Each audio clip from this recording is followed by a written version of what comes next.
Mary. Why are you asking these questions about Mary, who carried the Son of God in her? But you know what, ladies? These are the questions that our kids are asking. Maybe even your kids are asking all the time. Where's the line? What can we do? How far can we go? What does it mean still to be a virgin? So we're going to take, Mary, the mother of our dear precious Savior, was absolutely pure. Do you agree with me? Was Mary pure? Yes. Mary responds in verse 34. Listen to her response in Luke. How shall this be? How can I be pregnant, seeing I know not a man? God, that's impossible. I know I'm innocent. There's absolutely no human way I could have a child. And the angel of the Lord responded, obviously not in this way, but exactly. You're the girl I'm looking for. Somebody that's pure, somebody that's holy, somebody that's a virgin to carry the Son of God. Luke 1:37 says, for with God nothing shall be impossible. And this is the miracle we celebrate, is it not? At Christmas, the virgin birth. The mother of Jesus was surely asking questions more like, how much can I save? How pure can I stay? Not, how far can I go? So as we think of training our kids, don't we want them to have that same heart as Mary? So we're going to use this power-packed word of virgin in describing Mary just really as a launching pad for discussion on sexuality. And my prayer is that this will give you some thoughts and practical ways to help your kids, your grandkids, to navigate biblically in a sexy, and sexualized adult culture that we live in. And it's time that we as ladies don't ignore this problem and that we're willing to say, hey, there's an issue and let's talk about it. Let's get biblical help on these very, maybe what we'd say, hard questions. So, first of all, our sexuality is an amazing gift, one that reflects the very character and nature of our Creator, and whose image we're made.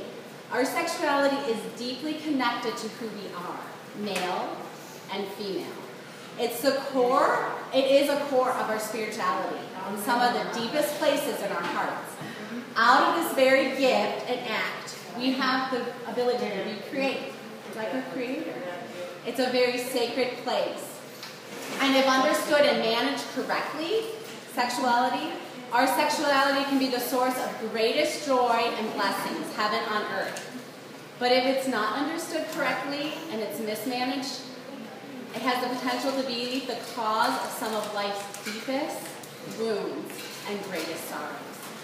And God's idea for sex was about something good.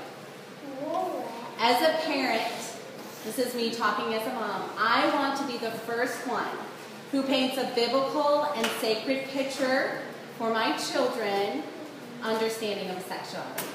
I don't want it to come from the world. I don't want it to come from the culture. Honestly, I don't want it to come from Disney. I don't. I want to be the one that paints because I can have a biblical view of what it is. It is from God. It is positive, and it was His design. God created it. God created marriage and sexual relationships, and He stood back and said, this is very good. He says in Genesis, male and female created He then. Dr. Ted Roberts says, the one place God smiles is seen is in the marital bedroom. When we're married and we're in the bedroom and we have intimacy, God's smile is there. God created sex on purpose with an amazing plan. It's a gift. And just like at Christmas, when I think of gifts, I don't know how many of you like this. I love to get a gift that's beautifully wrapped and gorgeous. And that's kind of this idea. God has given us so many gifts in our Christian life. And you know what? Even non-Christians have gifts. Beautiful, this package. And Satan has taken this gift of sexuality, and like as all his taxes, he's taken something beautiful and holy from God and has twisted it into something so terrible, hurtful, ugly, unholy, and yet in some way has twisted it to look so glamorous that many of us have even adopted a negative view on intimacy and even maybe purity, and kind of scoff at the biblical purity. So what I'm going to do here, we did have 3 very basic points, but I will tell you each of these points have a lot in them. But I kept it very simple on your sheet on purpose. So number 1 there is pursue personal health. So talking about this, pursue personal health, specifically in this area of sexuality. You know, when you're flying a plane, they always tell you, wear your seatbelt, but if the oxygen decompresses out of the plane, what are you supposed to do? Put your oxygen mask on first, then help your child, then help people around you. Why is that? Because it's not selfish at all. Because if you are struggling to get it on your child, but then you lose that, both of you are in trouble. And the best way that you can help your children in this area of sexuality is first working on yourself. And ladies, we live in a broken world. We do. And there's things that happen. I'm going to go through some. There's things that happen to us.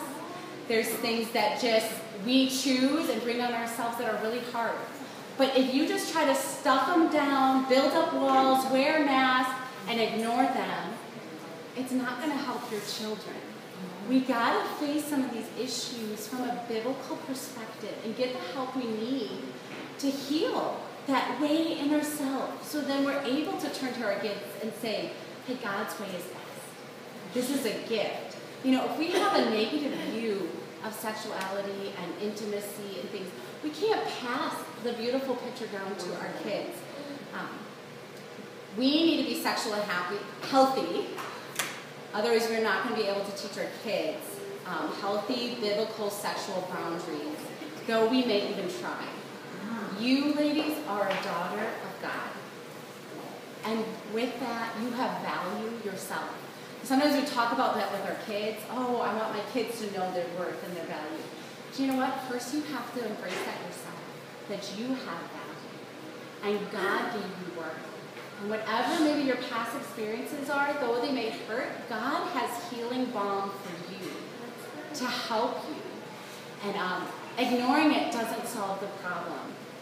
And there's just things as a daughter of God that we need to pursue in our personal purity. And when I say purity, I'm saying all for one. Your mind, your body, and your heart for one. Purity is that idea of one substance, all for it. And you can live your life pure all the way. And that's what we want for our kids, right? When somebody gets married, they don't lose their purity. It's all for one. If they stick with that marriage and it's all for one, they still are pure. And that's what we want to teach our kids. And that's where we want to come in our own heart. Like, this is what's right. Even if our past doesn't match up with that. Like, I'm going to still pursue purity in my own life. So here are some hard things to navigate in our own personal health. And well, first of all, sexual abuse. Child abuse, molestation, rape, date rape, and the list can go on. Psalms 34, verse 18 says, the Lord is nigh unto them that are of a broken heart, and saveth such as be of a contrite spirit, or a crushed spirit. And ladies, I don't know your past. I know statistically what they're saying, that this is very common in people's past. And a lot of times people just try to move on without ever dealing with some of these very core issues in their life. And I'm not saying that it's easy to deal with it, but I'm saying that it's the best. And that you will, as you take steps forward, you can really be healed from those wounds. You'll always have scars, but you can be healed from some of those wounds. Another hard thing to navigate is our own wrong choices, unbiblical choices. But you'll never be able to give your kids a biblical vantage view of sexuality if you stay stuck in the same miry clay. If you ignore it, again, build walls, wear masks, and then turn around and say, live pure, but don't live like me. We got to model it to our kids. But you know what? Wrong choices are a part of our life. We all have things that we probably look back and maybe say, oh, I regret that. That wasn't the best. There's something about taking it to the foot of the Savior and saying, God, this was wrong. This is not how you wanted. Maybe there's consequences, You're going to deal with that, but you can get that freedom from sin, that burden that lays over you, you can move on. By just pretending it didn't happen, by hiding our past from our kids, and I would say in the appropriate way, at the age appropriate, sharing with them some of the difficulties so that they can learn from it. In fact, from our own wrong choices, there's ability then to be even a bigger voice to our kids and saying, don't walk this path. It's not God's way and it's not best. There's a beautiful gift that God has given us. Take that. Don't get trapped by just the glitter and then find out the tragedy that Satan has built. Another hard thing to navigate is just a wrong, unbiblical view of sexuality. And I will say, in the 1960s, there kind of was this move that rock and roll, drugs, and sex are from the devil. And so what happened there just in the church, and again, I don't know everybody's perspective on this, but we take God's beautiful gift and we categorized it as something that came from Satan. Does that make sense? And obviously, sex out of marriage isn't right? Intimacy out of that, but that doesn't make that wrong. That's actually a gift from God, and we don't want to just categorize it and say, this is wrong. And so this is something that maybe you need to navigate through. In Proverbs 5, I'm not going to be able to go through it. Proverbs 5 is a great passage to read.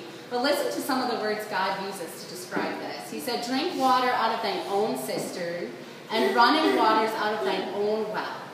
Let thy fountains be dispersed abroad, and rivers of waters in the street. Verse 18 says, let thy fountains be blessed, and rejoice with the wife of thy youth. Let her be as a loving hind in pleasant roe. Let her breast satisfy thee at all times, and be thou ravished always with her love. God uses, you read Song of Solomon, you might even get a little embarrassed reading some of it. God's not embarrassed about this. He gives us a lot of information about these relationships. But sometimes we have to work through negative thought patterns that have crept in and give us just maybe a dirty view of it. There's other things like duty. And that's not how God made an intimate relationship for. Satan sells sex cheap, but God grants intimacy as a pure, rich gift from heaven. You know, in Genesis 4:1, it says, Adam knew Eve, and she conceived. You know, God's not embarrassed about that word sex. He could have said Adam had sexual intercourse with Eve, and they conceived, but he didn't, because the word is so much deeper than just the act. Listen to what that word means. It means to know, learn to know, to be learned, to be known, and to be revealed. It has this beautiful picture of a mutual intimacy of knowing somebody all the way. And that's how God created sexual relationship to be between a man and a wife. Intimacy is about a deep relationship of knowing. Yes, it does include the act, intercourse, but that is not the ultimate. You know, that same word know is used when David asked God to search me, oh God, and know my heart. David was saying, I have this intimate relationship with you, God. Know me. That's the same word of how Adam and Eve were to know each other. And then David says, try me, know my thoughts.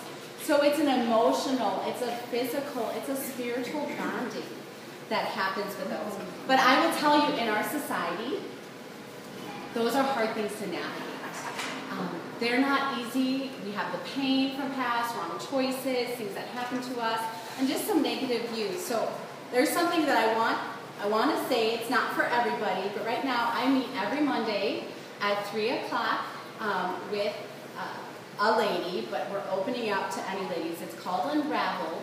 We're going through, it's managing love, sex, and relationships. And I'm just going to read something. The purpose is really fellowship is a place of grace, where mistakes aren't rubbed in, but they're rubbed out. And this really is where ladies, women can find healing regarding their past behaviors, current circumstances, and their season of life. Well, this does focus on women with a struggle with love, sex, and relationship issues. There's many other it trickles into many aspects of life. So I put that out there. You know, there's a lot of different resources or way that you can maybe find healing yourself, but I think finding it within the church is a great way. And my husband and I are passionate about having the conversation with people because we feel like this keep it hidden just affects so many other areas in the church. There's just really no freedom. There's no trust when you're hurting so bad and you can't share it. So I do say that's, again, Monday at 3 o'clock. What I have here, and I will pass it out at the end, it's a love addiction test they put through. And it's clinically done, but there's all these questions, and they mark it. And it's kind of a gauge. And you can just do it on your own, just for your own thing, well knowing. If you say, you know what, that's something I'm interested in and help, what you could do is write your name on it and your phone number and just hand it in to me. And just say, you know what, I'm finding just based on this. There's different categories. It tells you there, if you check, so many, it kind of shows like there may be an issue. But anyhow, I will hand that there out at the end for you. But this idea of you always want to keep growing, you always want to keep modeling, whatever stage you're in. Married, single, mom, grandma, friend, supporter, we are all called to live in purity. And we all need to take that step towards healthy sexuality in our mind, in our body, in our heart. Number 2 is project a biblical, healthy view of intimacy. So that's number 2. And I just have a few points under this. Know the biblical standard of purity. What does God say? You need to know that. We're not going to go through all that, but what is God's standard for purity? Not what is the culture saying is okay. Not I'm a little bit removed from what the culture is saying. What is God saying? Number 2, we need to teach it with a positive vantage point. Instead of pounding out threats, anger, or shaming our kids in this area, we really need to learn to embrace sexuality and teach it to our kids from God's point of view. Like I just did, it's a beautiful gift from God. Yes, it can be very painful when you step out, when other people step out what God's parameter was from it. There are wounds, there are things that happen. But when we get that help and freedom in our own soul, then we're able to say God's way is best. And this is a beautiful thing. Our kids have a lot to muddle through. They have a lot to work through, don't they, in our society? They have a lot of things coming at them that say it's okay and not, either through internet access, through what other kids are saying, the neighborhood kids, cousins are saying, aunts and uncles, they're watching different people. They have a lot to work through, and they need a mom that's just determined purity is right and it's good and it's holy. And I'm going to toe the ground, but I'm going to do it in a positive, loving way. Not in a way that says, why did you do that? Why would you look at that? Stop it. Wait. Sexuality is a gift. We are attracted to those things, but it needs to be done in the proper way, the proper time. So versus saying, you know what, this is not the right time for you yet. God has given you this. God has given you this drive, but let's focus on our relationship with God and in God's timing. This will be a gift that you can open up. And just having that positive aspect on it. Here's some practical considerations. Practice communication. Foster connection. Be ready at any time. For healthy communication about sexuality with your children, fostering that healthy sexuality in our children requires multiple conversations, often at unexpected times over many years. This really isn't about a one talk. You ever heard that? Like, oh, okay, I'm getting ready to do this one talk, and I'm going to grit through this. It's not about that. This really is about opening an ongoing dialogue that continues to develop and mature throughout life.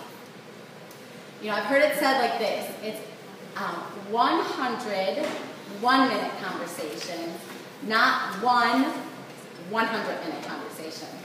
That all throughout their life we're really fostering this gift and teaching them how to use it in an appropriate way, how to make right decisions, and trying to guide them in that. And that's why I'm going to always come back, that's why it goes back to your own personal health. Because if you're not willing to stand on God's word and say, this is right, and I'm going to live pure, and my mind's going to be right, and my body's going to be right, it's really hard to look at your kid and tell them to do that same thing. And when they start making choices that you aren't comfortable with, then it's hard really to get that. Okay, now another one is ask questions for answers beyond yes and no. Like a question like, how did that make you feel? Not just a yes or no, but just trying to go a little deeper. You know, what Bible character faced something like that? You know, God's Word, I'm going to go back to that, is a great manual on how to talk about sexuality. You can't talk about Joseph without talking about this. That's one of the main Bible characters. You can't talk about some of the main characters of the Bible without this subject. So just, how would they respond? How do you think God would want you to respond? Interesting, something about Mary that we observed is when Jesus told her, you're going to be with child, she had some understanding of what that meant, of how you normally would get with child, right? She said, how can this be? I don't know a man. She wasn't clueless to it. So the goal isn't, lady, to keep our kids isolated where they don't understand some of the biology. Does that make sense? Now, what age and what time you do that, that's going to have to be I'm not going to guide you in that. That's going to be a family thing that you have to decide. But Mary knew, like, okay, this can't be. And she was confident. She wasn't like, ooh, man, Joseph and I have been messing around a little bit. Like, maybe something did happen. Maybe it went. She was like, God, this is impossible. Nothing could have happened. And God said, yes, that's true. Welcome questions. If they aren't coming to you, guess what? Your kids are going somewhere else to find answers. So that should concern you. Because, they are talking about it in the locker room. You know what? There is Google. Most people, when they have a question, what do? They don't go to their grandma and grandpa anymore. They don't go to their mom and dad anymore. They just get on good old Mr. Google and find answers. Do you want your kids to find answers about this from Google? I would beg you to say, no, don't do that. You know what? They find it from friends. They find it from friends' sleepovers. They might find it from cousins. So sometimes those aren't the best, all the time I would say almost, those are not the best places to find these kinds of answers. So we as moms need to be ready for that. Focus on growth, not perfection. This idea that we're taking steps to understanding more. And then this is less, because there's a group of ladies, never turn away. Your kids might be some of them are older and married, they're making their own decisions, but that does not mean you can't have influence in their life in this very important area. In fact, as a mom, I would say you have the greatest influence, even though they may have embraced some things that you're not totally comfortable with. And I would just beg you, don't turn away from them. Always open. That doesn't mean you're condoning the relationship that they're choosing, but there's just a lot of things our kids, and I'm not even getting into transgender, I'm not even getting into all of those different things, homosexuality, but you know what? If a child makes a decision that you're disappointed with, there are ways that you can ask God for His wisdom and how to interact in a loving way that brings them towards Jesus and not away. We don't ever want to condone the sin, but we do want to love them through this. And then number 3, this is my last point, is protect vigilantly from pornography. So, okay, all mama bears, listen. 26 million porn websites. Wow. There's 2.8 to 3 billion porn web pages. Moms, it's easy to say, well, not my kid. You don't know my kid. They would never do that. They're involved in sports. They're on the A honor roll. Your kid might not go looking for porn. They may, but they might not. But I'll tell you this. You need to understand that porn is looking for them, actively looking for them. There's a whole porn industry that's a multi-trillion-dollar company working night and day to hook your kids younger and younger and younger. Most statistics say that between 7 and 9 years old, your kid will be exposed to pornography. Some stats even say between the ages 4 and 5. When a 4 and 5-year-old is exposed to that, they don't know what to do. And they don't even know how to come and tell you about it. And that's why we need to understand it so we can help them, guide them. Number one with this is pornography is an addictive drug. You know, that continues to go darker and darker and darker. And we realize this with drugs, cocaine. You know, when you shoot up, you have to keep going higher and higher to get the same effect because your brain is affected. And I don't have time to go through all the brain science, and maybe one day I would be able to, I would love to. But we're not able to. But pornography keeps going deeper and deeper and deeper. From years ago, running down to a corner store to pick up a new picture of a person, that's pornography, right? To now being able to sit in your bedroom and watch hour upon hour upon hour of not just a picture, but of videos of people going all the way, you know, homosexuality acts, child pornography, threesomes, beastie, with these, you know, it is all out there, and you know what? It's right here. And your kid can go right into their room and watch that. They don't have to spend any money, it's free, and you better know that it's very addictive. And when a little kid's brain that is not fully developed gets a hold of that, it goes into their inner core. That doesn't mean there's not help. There's not, it's not, but that means that if you are on the front end of this, you have a lot to do with preventing your kids getting a hold of this. There is a lot of help out there after the fact. But if we can stop it, why not do everything that we can? Pornography is a synthetic substitute for the real gift of sexual intimacy. There's, years ago, scientists brought a gypsy moth into the United States because they thought it was going to help the agriculture, and it would. But what happened is the gypsy moths started eating all the vegetation. They just went all over, and they would multiply and just destroy things all over. So they switched from the gypsy moths being beneficial, and the scientists started to work, how can we get rid of these pests? They're eating all this stuff up, what can we do? So they came up with a plan, the scientists came up with a plan to get synthetic scent of the female gypsy moth, and they would put it out. And so what this did is the male gypsy moths would sense this. Now this was very pure. It was synthetic. So it wasn't a real smell. It was the purest form in a sense. It was perfect. And so these gypsy moths went crazy, looking for this perfect gypsy moth female. And they wouldn't mate with the real female because they were looking always for this synthetic. It's out there, and you know what? It worked. It killed out the gypsy moths because they wouldn't mate with the real thing. That is what pornography does to people. It's a synthetic substitute for the real gift of sexual intimacy.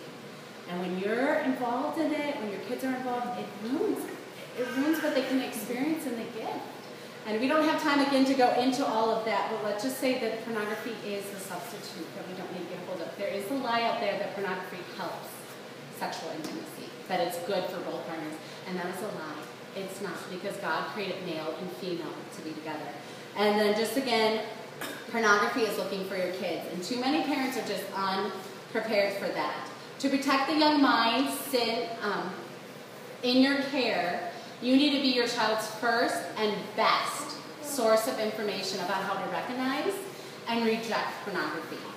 Experts in child sexual abuse prevention and pornography addiction recovery advises parents to begin educating their kids about online danger as soon as they have access to the internet. Surprise! If they can get a hold of it, you better tell them what they can get a hold of and how to prevent that. So this includes if your kid has a mobile device that's owned by a friend, a family member, teachers, fellow students, babysitters, you better let them know that there's some dangers, that there's some bad things that can get into their mind. And you're going to do it at different levels for different age. And I'm not able to go into all that. But, you know, mamas who are there to protect their young children against the dangers of pornography, they're not destroying your child's innocence. In fact, you're protecting it. Kids who are left alone to deal with the exposure of pornography are at much greater risk, including sexual abuse, child-on-child sexual abuse, and young children just becoming addicted to pornography with serious lifelong consequences. Again, because they're looking for the synthetic, that perfect woman, that perfect thing, and they can't create it with the one they're married to. So where do you start? And this is very brief, we'll go to discussion groups, but this is what I would challenge you. Pray for your kids. Pray that they would be pure. Pray that they would find the right mate in the right time, in the right way. And guess what? It's probably not